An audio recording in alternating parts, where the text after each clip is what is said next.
You have seen players in our league try to like toughen up Caitlin. I know the talks that Phoenix had in the locker room of like, no, we're going to prove her, we're going to show her what the W really is. I'm like, what are people doing? It's just too much. No, there's really good, well-known people in our league. I'm not discrediting them. Like, we have a lot of badasses in our league. Yeah. Like, hell yeah to that. I'm all for that. But when people try to argue that she's not the face of our league, or if our league would be where we're at without her, you're dumb as Yeah. You're literally dumb. This is war. That's not clickbait. That's exactly what Sophie Cunningham said after watching the WNBA try to tear down Caitlin Clark. She's done staying quiet. She's done watching jealous players and bitter vets take cheap shots at the one person actually saving the league. And on the very first episode of her new podcast, she didn't just defend Caitlin Clark. She went scorched earth on the entire WNBA. Finally, someone who gets it. Finally, someone in the WNBA who understands this thing called business. I know this is a foreign concept. I know this is difficult for WNBA players to understand.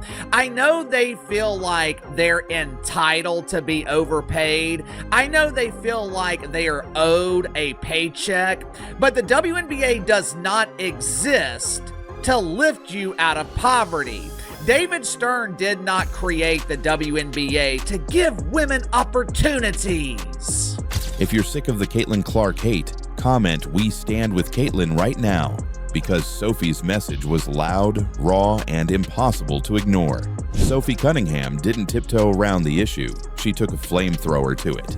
In her podcast debut with Colin Cowherd's media network, The Volume, Sophie called out what fans have been whispering for months, that there's a civil war inside the WNBA. A war driven by jealousy, politics, and old-school resentment. And at the center of it all is Caitlin Clark.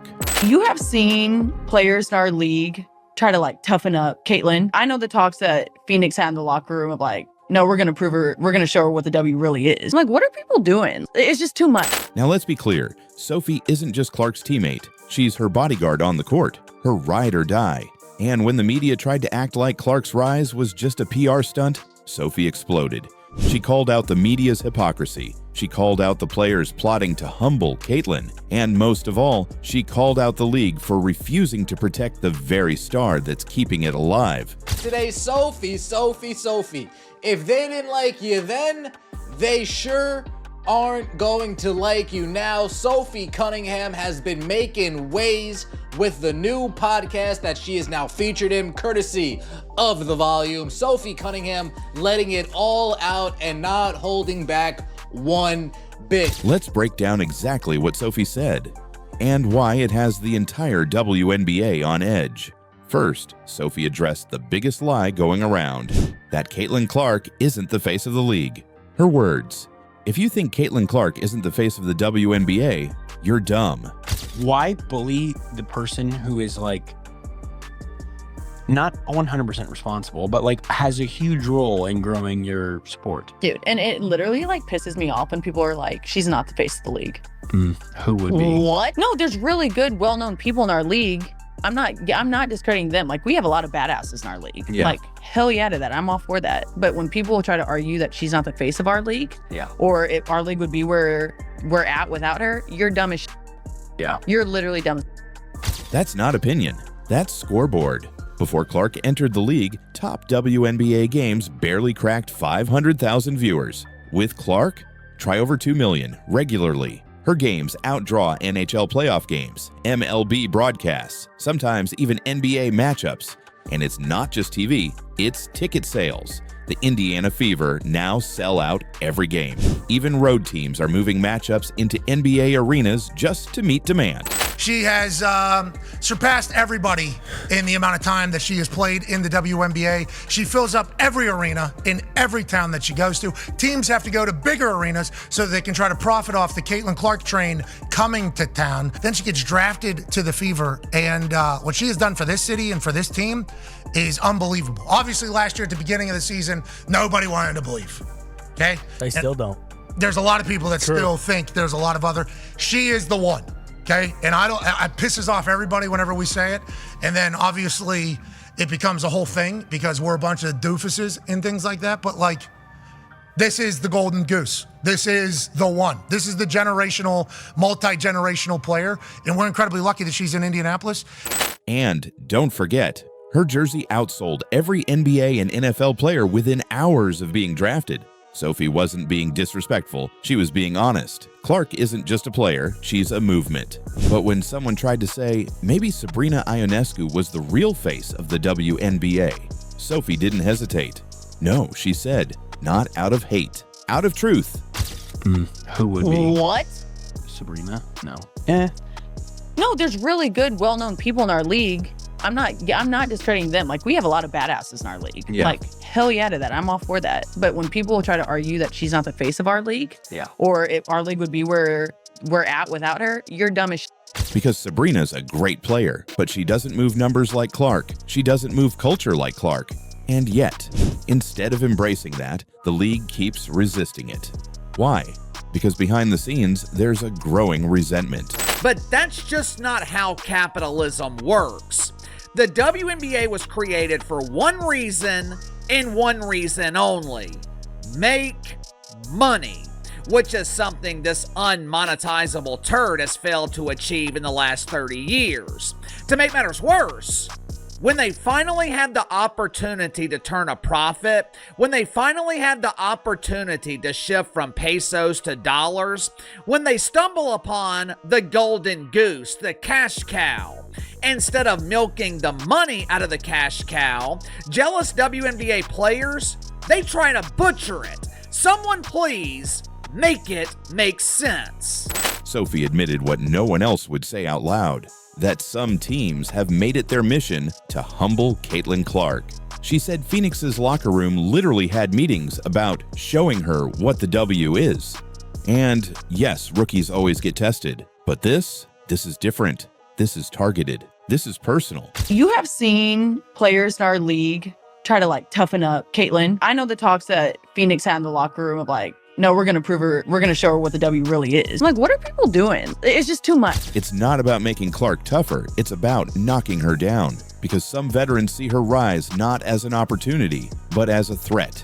They see her 500,000 followers, her chartered flights, her security detail, her fans taking over every arena in the country, and deep down, they're angry that it wasn't them. So instead of protecting her, they punish her. Instead of lifting her up, they try to tear her down. Sophie took aim at the double standard that's been poisoning the WNBA. LeBron was the face of the NBA. No one questioned it. Tom Brady, the NFL, Tiger Woods, golf, Michael Jordan, basketball history. No one had a problem with male athletes being crowned the face of their sport. But Caitlin Clark, suddenly, it's a controversy. Sophie said what everyone's thinking. This isn't about Clark's game. It's about resentment. It's about identity. And yes, some critics have made it about race. They say Caitlin only gets attention because she's white or because she fits a certain image. And I don't understand why women on The View and all these other places are trying to act like it's about racism. They're trying to act like it's somehow virtuous that women are degrading and trying to eliminate Caitlin Clark in the WNBA. Let's keep it real. Put the color aside. The girl can just play ball. Couldn't it just be that Caitlin Clark is like one of the most talented She is women talented. basketball players There's no in question the history of the country? She comes on, she does amazing things, and then people say people say all of a sudden I'm now interested in something I wasn't before. Look at the attendance, look at the viewership, and then they watch the games, and she's constantly being abused. She was stabbed in the eye last night. Caitlin Clark is box office. She's doing this. And instead of giving her credit, y'all tried to make it about, oh, y'all poo-pooing the old guard. But Sophie and millions of fans see something else entirely. They see the logo threes, the court vision, the insane passing, the electricity. They see someone who makes every game feel like an event. And they're not wrong, because even when Clark isn't playing, her effect is massive. Just look at what happened with DeWanna Bonner. When Bonner returned to Indiana after a messy exit from the Fever, the crowd booed her off the court. It wasn't polite. It wasn't respectful. It was raw fan energy. You can hear the crowd booing DeWanna Bonner. It could be one of those nights. And how did other players respond? They shamed the fans, called them classless, told them to be quiet. You know what? Just like Sorry, not to interrupt you. You know what is kind of surprising and disappointing, honestly? It is getting so toxic, I feel like, in our league with a lot of the fans going back and forth. Like, basketball and sports are supposed to be so unifying, and it is so toxic. Like, every game, just, it's like hatred out there towards other players, and not just, you know, like Angel and Caitlin. Like, that they are the OGs where people will get so like polarizing with, but it's with everyone, and people are just so nasty on there. And it's like, we're playing a game. We are playing a game, and you are saying hateful things about players. Like, I don't know. That has been like really surprising. I feel like we're trending in a really bad spot with that. But Sophie's message was clear. You can't ask fans to pay top dollar, fill arenas, and scream for their favorite players, and then scold them for having passion. That's not how big-time sports works.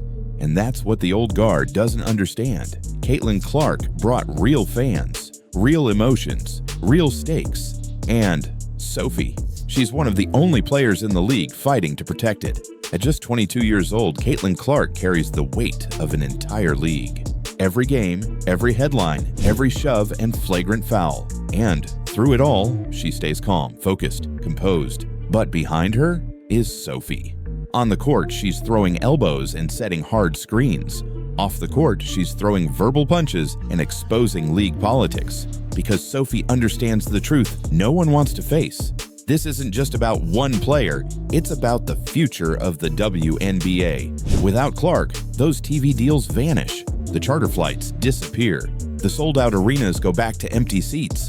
Sophie's defense isn't just about friendship or loyalty. It's about saving a revolution before it gets destroyed from the inside. If you're still watching, drop "We Stand with Caitlin" in the comments. Because this isn't just about basketball anymore. This is war. Well, my goodness. Gracious indeed. Sophie Cunningham has broken the internet in multiple ways over the last day. I did not think it was going to be this hyped. I did not think it was going to be this hyped and have this much of a change. And like, I'm saying this, I always have to say it. I want to shout out Sophie Cunningham right now. The WNBA fined Sophie Cunningham, and she responded by walking into a game wearing a shirt so savage it humiliated the entire league. Sophie came sauntering into the Chicago Sky game wearing a shirt that went viral. Well, here we are. She's now released a little video and some multiple images, and today she put out this statement. I have the meats at Arby's. This wasn't a tantrum. It was a calculated move that flipped a $500 fine into viral fame. And Sophie Cunningham gets fined $500, $500 by Kathy Angle Braindead and the WNBA for speaking out against officiating on TikTok. Massive brand deals and the most iconic clapback in league history. So how did one t-shirt turn Sophie into the WNBA's biggest PR nightmare and marketing genius? Let's break it all down. But somebody who has benefited immensely from Caitlin Clark and being on the fever is Sophie Cunningham, who continues to see her star rise. You know, Sophie walks in with a shirt, an Arby's shirt the other day, and that goes viral. Her moment throwing JC Sheldon to the floor goes viral. Now she's got pro wrestling promoters reaching out to her to try and line up a deal. It just goes to show you Sophie's spunk, her energy, her willingness to stand up for Caitlin Clark, and her overall ability on the court for such a high-profile team has risen her star power. Sophie Cunningham has never been afraid to speak her mind. And when bad officiating in the WNBA got out of hand, she said what every fan was already thinking. After getting elbowed in the head by Olivia Nelson-Ododa with no foul call, Clark on that possession.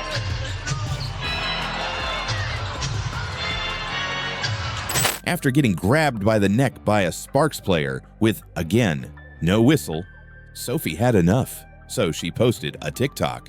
In it, she roasted the WNBA refs, calling them slow, stupid, and useless. Stupid. Or is it slow? And it went viral. over 1.3 million views in a matter of hours. Fans were loving it because this wasn't just Sophie talking, it was Sophie speaking for them. What's her TikTok on now? This has been 3 hours. So in 3 hours, she's getting 7,000 Instagram followers. Sophie Cunningham. Oh my God. She's now at 850,000 followers. It's been 3 hours. She's gonna gain she's gonna be on 1 million followers. She was on 307,000 followers. She's now at the 7.9 million likes on TikTok. Her last TikTok that she posted got, I don't know, her pinned one, 6.7 million views. Sophie Cunningham is likely gonna gain 600,000 to 700,000 TikTok followers. For every player sick of getting fouled without protection. For every fan tired of watching the league ignore its own problems. But what did the WNBA do in response? They fined her $500. Man, I thought we could have a little fun right before the game starts. We have Sophie Cunningham getting fined $500, man, for making this slick TikTok about the refs. Yo, it is hilarious. We are about to get all the way into it, man. And that's when Sophie made her power move. Instead of backing down, Sophie showed up to the next game, a nationally televised matchup between the Fever and the Sky, wearing a shirt that said, "Hot girls eat Arby's." It was pink, it was loud, and it was completely savage. Right here, and I have no idea what she got paid for this, but hot girls eat Arby's right here.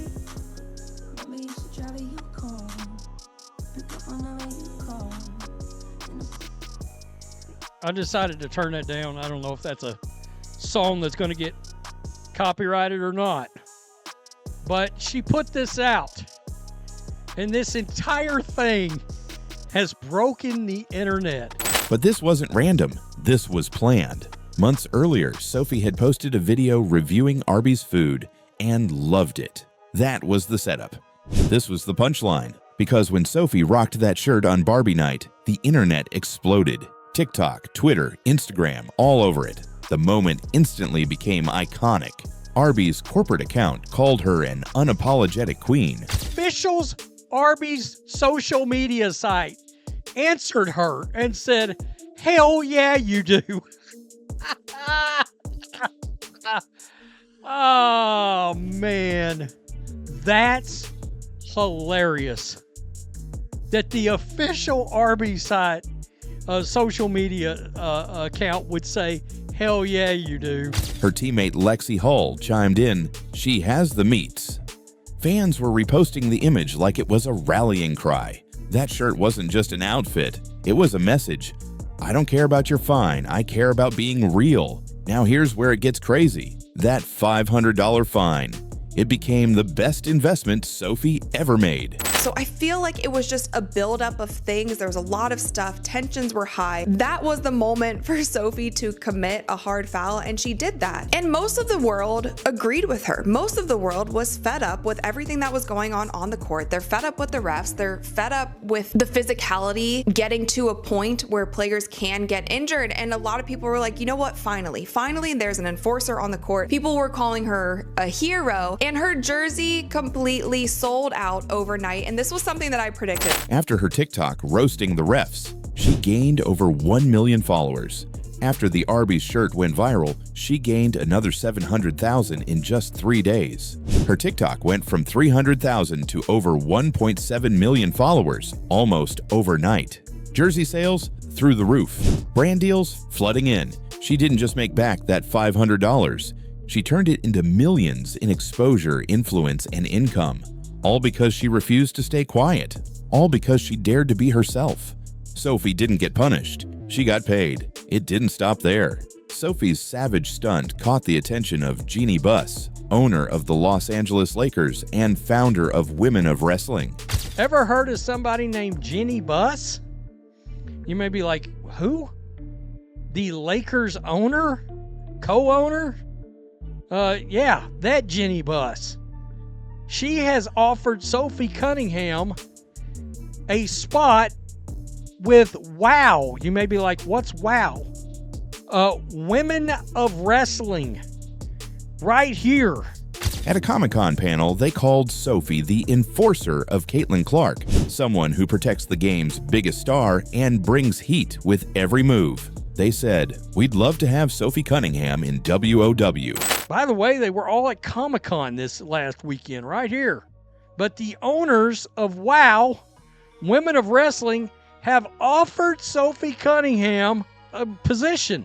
After this just came out over the last couple of days, but it stems back from the incident we were talking about with the Connecticut Sun. Indiana Fever forward Sophie Cunningham drew notoriety when she defended her superstar teammate Caitlin Clark with a flagrant foul and subsequent skirmish against the Connecticut Sun in June. This prompted Women of Wrestling founder and co-owner David McLean, speaking at the panel at the San Diego Comic-Con on Friday, to posit that Cunningham would be a fit for wrestling. It comes after Cunningham issued a savage response to a WNBA fan on a TikTok video. Think about that. One shirt got her an invite into pro wrestling, not as a gimmick, but as a real crossover personality. She's not just a WNBA role player anymore, she's an entertainment brand. All because the league tried to shut her up with a $500 fine. Meanwhile, what did the WNBA get out of all this?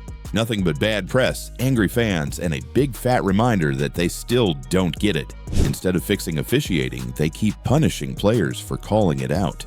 Instead of embracing personality, they try to silence it. And every time they find Sophie Cunningham, she turns it into fuel, into fire, into money. This isn't a player problem, it's a leadership problem. Fans are starting to say it out loud. Let Sophie speak. Fix the refs, not the players. The W can't afford another PR disaster like this. And Sophie, she's making it rain. She said it herself. Keep the fines coming. I'll keep making it rain. Sophie Cunningham turned a $500 punishment into the most iconic branding move the WNBA has ever seen. She wore a shirt, she took a stand, and she exposed just how out of touch the league really is. Now she's more popular than ever, more marketable than ever, and more untouchable than ever. If you're still watching, drop "Hot Girls Eat Arby's" in the comments. Do you think Sophie went too far, or did she just show the league what real power looks like? Let us know. And don't forget to like, subscribe, and turn on notifications, because this story, it's just getting started.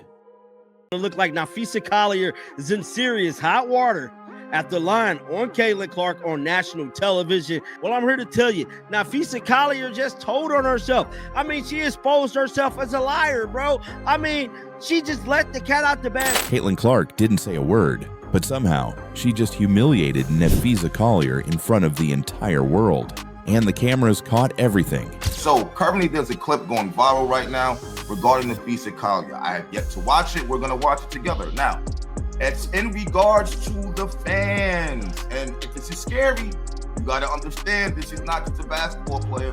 Unrivaled is one season in. This is one of the owners. And it's just like, yo, you need every damn fan to watch, to go there to support, period. You should not be saying nothing about fans unless it's in a positive light. I don't care if you hate fans. You better lie. You better lie. You do not need to be saying nothing bad about the fans. If you're riding with Caitlin Clark and sick of all the veteran whining, drop Team Caitlin in the comments right now. Let's see how many of you are done with this fake victim act. Because this wasn't just one bad quote. Napheesa exposed everything wrong with the old WNBA mindset. For too long, have they been able to hide in their little bubble, sit by themselves in their own little safe space, shielded from true sports conversation, true sports fandom, that now that the fandom, the conversation has finally arrived, they are so taken aback, they are calling it toxicity. Fans cheer, fans boo, and that's toxicity. And Caitlin, she didn't even need to respond. The fans did that for her. But this wasn't just a one-time embarrassment. It was a public unraveling. A top WNBA star exposed herself on live air, and fans instantly turned against her. What exactly did she say that triggered a full-blown backlash?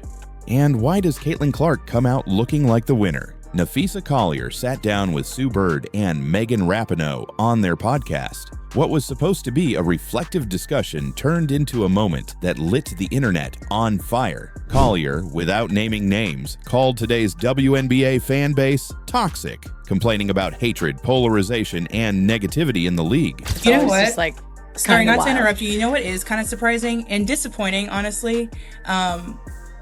It is getting so toxic, I feel like, in our league with a lot of the fans going back and forth. Like, basketball and sports are supposed to be so unifying, and it is so toxic. Like, every game, just, it's like hatred out there towards other players, and not just, you know, like Angel and Caitlin. Like, they are the OGs where people will get so like polarizing with, but it's with everyone, and people are just so nasty on there. And it's like, we're playing a game. We are playing a game, and you are saying hateful things about players. Like, I don't know. That has been like really surprising. I feel like we're trending in a really bad spot with that.